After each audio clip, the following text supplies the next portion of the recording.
Selamat mendengarkan cerita novel fiksi. Jenderal Fed dari Indonesia dan Raja Penjara Darah Mantan Kaisar Kegelapan. Bab 135.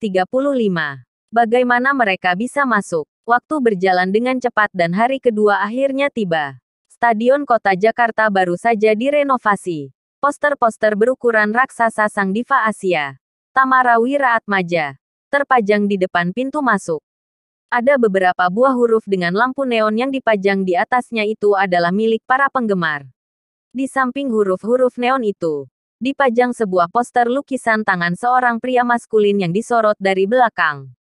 Di poster itu, hanya bagian tubuh sampingnya yang terlihat. Dan yang selain itu tidak jelas, kecuali untuk matanya yang terlihat tajam dan jahat. Pria di dalam poster itu mengenakan sebuah jaket militer berwarna hitam yang mengeluarkan aura yang dingin dan misterius. Pria itu adalah malaikat penolong Tamara Devano Lintang, idola yang dikagumi dan dihormati oleh banyak orang. Saat Liana, Intang, Andre, dan Rati sampai di pintu masuk stadion, mereka langsung terpukau dengan poster lukisan tangan Devano Lintang. Apa itu Devano Lintang? Katanya. Tamara sendiri yang melukis poster ini. Oh Tuhan. Vano benar-benar sangat tampan. Wajah Liana memerah saat melihat poster itu karena dia sendiri adalah salah satu penggemar berat Devano Lintang. Tetapi, saat Andre dan Rati melihat poster itu, mereka terdiam sepersekian detik. Liana, apa kamu sadar kalau foto dari samping Devano Lintang agak mirip dengan Lintang? Andre mengernyitkan alisnya sambil bertanya. Di saat yang sama, Rati yang berada di sampingnya mengamati tampilan samping Vano dan Lintang. Dia lalu mengamati wajah keduanya berulang-ulang, dan berkata dengan rasa tak percaya, kakakku benar. Mereka mirip sekali. Liana, apa Lintang sebenarnya adalah Vano? Ya, hahaha. Rati tertawa setelah menyelesaikan ucapannya. Dia jelas-jelas hanya bercanda. Tentunya.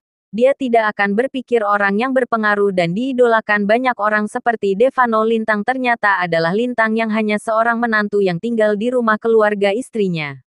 Mendengar obrolan kedua kakak beradik itu, Liana juga menjadi agak tertegun. Saat dia membandingkan Lintang dan Vano dari samping, wajah cantiknya juga menampilkan raut yang tak bisa digambarkan. Lintang, kakakmu mirip idolaku, Vano. Kebetulan sekali. Setelah mengatakan itu, Liana tiba-tiba berpikir sesuatu yang terdengar mustahil. Apa mungkin Vano sebenarnya adalah Lintang? Apa Tamara memberikan kami tiket VIP itu karena Lintang? Tidak mungkin. Memikirkan hal itu, Liana menggeleng-gelengkan kepalanya untuk mengusir pemikiran itu. Bagaimanapun, menurutnya, orang seperti Vano bisa dengan mudah mengubah nada pianonya yang akan membuat dunia takjub dan juga menulis lagu-lagu ringan yang akan mengejutkan industri hiburan. Bagaimana mungkin orang semenakjubkan dia adalah suaminya, Lintang? Sementara mereka tenggelam dalam pemikiran masing-masing, sebuah suara menyindir tiba-tiba saja muncul. Hei, bukannya itu sepupuku, Liana. Apa kamu juga akan menonton konser? Mendengar itu, mereka berempat kemudian menoleh ke arah sumber suara. Sepasang muda-mudi terlihat sedang berdiri tak jauh dari mereka. Si laki-laki terlihat bersih dan lembut. Namun wajahnya dipenuhi oleh tatapan acuh dan menghina. Melihat orang itu, wajah Liana langsung berubah tidak senang. Laki-laki itu adalah sepupunya, Romi Halim, putra Haidar Halim. Acara pertunangan yang dihadiri oleh Liana dan Lintang kemarin adalah acara pertunangan antara Romi dan kekasihnya, Marisa Andini. Romi, meskipun Liana sangat tidak menyukai dirinya, dia memaksa dirinya untuk tetap menyapa pria itu. Bagaimanapun, tatapan Romi jatuh pada Lintang, yang ditatapnya dengan tatapan berbeda. Jadi, kamu si sampah itu, Lintang. Kamulah alasan kenapa keluarga Halim gagal mempertahankan kontrak dengan keluarga Abadi. Sampah. Mendengar itu, Lintang menyipitkan matanya dan mulai tersenyum menyeringai. Aku Lintang, senang bertemu denganmu. Sampah.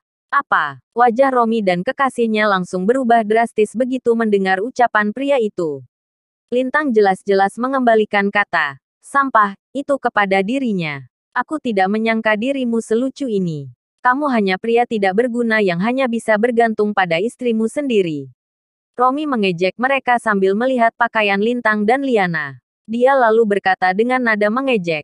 Liana, aku tahu kamu penggemar Tamara. Sayangnya, akan sulit sekali mendapatkan tiket saat ini. Apa kamu mau mendengar konsernya dari luar stadion? Haha, meskipun Romi bertemu secara tidak sengaja dengan mereka di tempat konser, dia mengira mereka tidak akan bisa menghadiri konser. Apalagi, tiket konser kali ini dibuka untuk semua penggemar se-Asia. Jangankan Liana, Romi saja harus menggunakan koneksi keluarga Halim dan menghabiskan banyak uang agar bisa mendapatkan 2 tiket tanpa kursi. Jadi, bagaimana mungkin Lintang dan yang lainnya bisa mendapatkan tiket tanpa kursi? Setelah itu, Romi segera meraih tangan kekasihnya dan mengajaknya masuk ke area konser. Liana, nikmati saja poster-poster di luar sini. Haha, kami akan masuk sekarang. Jika kamu ingin tahu apa saja yang terjadi di konser, aku akan menjelaskannya padamu nanti. Hahaha, Romi dan kekasihnya kemudian menyeringai Jahil sebelum masuk ke dalam dengan santai. Mendengar hal itu, baik Lintang dan Liana, ataupun Andre dan adiknya, semuanya hanya menampilkan wajah muak. Tetapi, mereka semua tidak terlalu memikirkan perkataan pria itu dan hanya bisa menggeleng sebelum masuk ke arah stadion. Sementara itu, di area konser tanpa kursi, Romi dan kekasihnya sedang tertawa geli sambil mengobrol. Sayang, kamu yakin kalau sepupumu dan teman-temannya tidak ke sini untuk menonton konser? Tanya Marisa penasaran pada Romi. Mendengar pertanyaan Marisa, Romi hanya menampilkan wajah muak. Jangan berpikir macam-macam. Yang aku tahu, Liana selalu sibuk siang dan malam di kantor. Jadi dia tidak akan punya waktu untuk menyuruh orang lain membelikannya tiket. Apalagi, Lintang hanya manusia sampah. Dia hanya bisa mencuci dan memasak setiap harinya. Bagaimana orang sepertinya mampu datang ke konser? Setelah itu, dia tanpa sadar mengamati seluruh area stadion. Stadion itu dibagi menjadi 3 bagian area tanpa kursi, area VIP, dan area super VIP. Area tanpa kursi adalah tempat Romi dan kekasihnya berada. Mereka hanya bisa berdiri karena di sana sangat ramai dan tidak ada kursi yang bisa mereka duduki. Sedangkan area VIP berada di depan mereka. Untuk setiap tiket VIP disediakan sebuah kursi duduk. Pelanggan VIP diisi oleh para orang-orang berpengaruh dan kaya, termasuk orang-orang di posisi teratas di bidang bisnis, politik, militer, maupun para artis yang datang untuk memberikan dukungan mereka pada Tamara. Untuk area super VIP, itu adalah area yang paling dekat dengan panggung, dan hanya berjarak beberapa langkah dari sana. Sementara itu, hanya ada 4 kursi di antara tempat itu, dan 4 kursi untuk super VIP.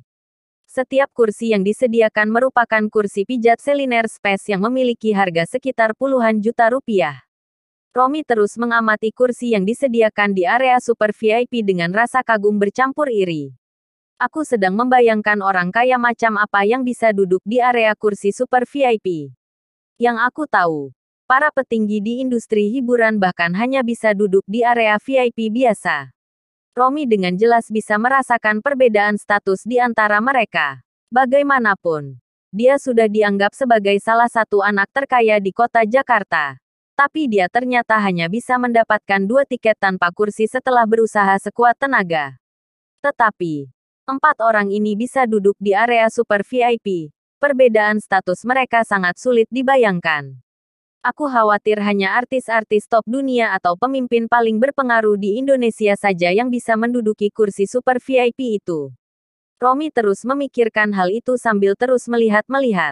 Bagaimanapun, pada saat itu, 4 orang tiba-tiba datang dari arah pintu masuk, membuat wajahnya langsung tercengang dengan mata terbelalak tidak percaya.